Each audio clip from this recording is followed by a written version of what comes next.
Ni BBBM campaign, paano niya natansya yung pangako niya na 20 pesos na bigas? Ano na nangyari? Wala na ba talagang asa? Okay. Mag-halfway na ang kasalukuyang administrasyon sa kanilang termino.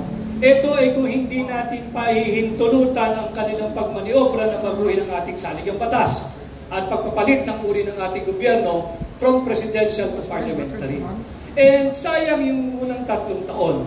But while we can no longer change the beginning, let's come together and understand and realize what is at stake for our country this coming midterm election.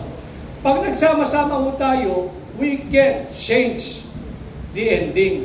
Pag nagsama-sama po tayo for this midterm election, posible ho ang pagbabago.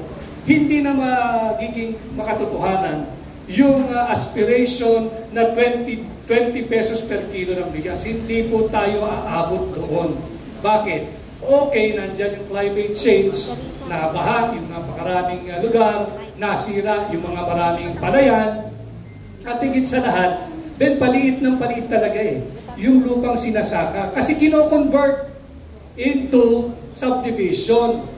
Yung lupa dapat sana ay sakahan, nauuwi at ginagawang subdivision. Huwag na ho tayong lumayo, baybayin mo na yung NLEX Dati kaliwat kanan, taniman ng palayan. Ngayon, panay warehouse na. Bakit? Wala tayong National Land Use Law na matagal na dapat ipasa. Dahil ito will address yung problema natin sa food security. And speaking of, nais ko lang mong kilalanin, may mga nagpipitagang panauhin din po tayo. Naririto po ang mga haligi ng Quezon City Integrated Bar of the Philippines at mga prime movers ng Quezon City Trial Lawyers League. Nandiyan po si Attorney Noel Biboy Malaya. Nandiyan po si Attorney Redemberto Ted Villanueva. Nandito ang dating Pangulo ng FEU Law Alumni, si Attorney Oji Mendoza. Andito ang nakasama ko dati sa pamahalaan, ang nagsilbi bilang Administrator ng Marina, si Administrator Attorney Nani Fabia. Gandang umaga, sir. Good morning, no? At ang nagpatibay lalo ng samahan ng TECO at MECO, ang dating Direktor ng MECO, si Attorney Ray Simpao. Thank you for joining us this morning. Ito po mga stalwarts na legal practitioner natin dito sa Quezon City. Ayun, so we expect na yung National Land Use isa sa tinututukan ninyo sakali kayo maupo. If I'm not mistaken, Ben, nakalusot yata na ito sa Kongreso. Mukhang nahihirapan na ang pagbalangkas at paglusot sa Senado. Pero yung nangyayari, baha dito, baha dyan, sama mo na yung climate change. Ulitin ko ha.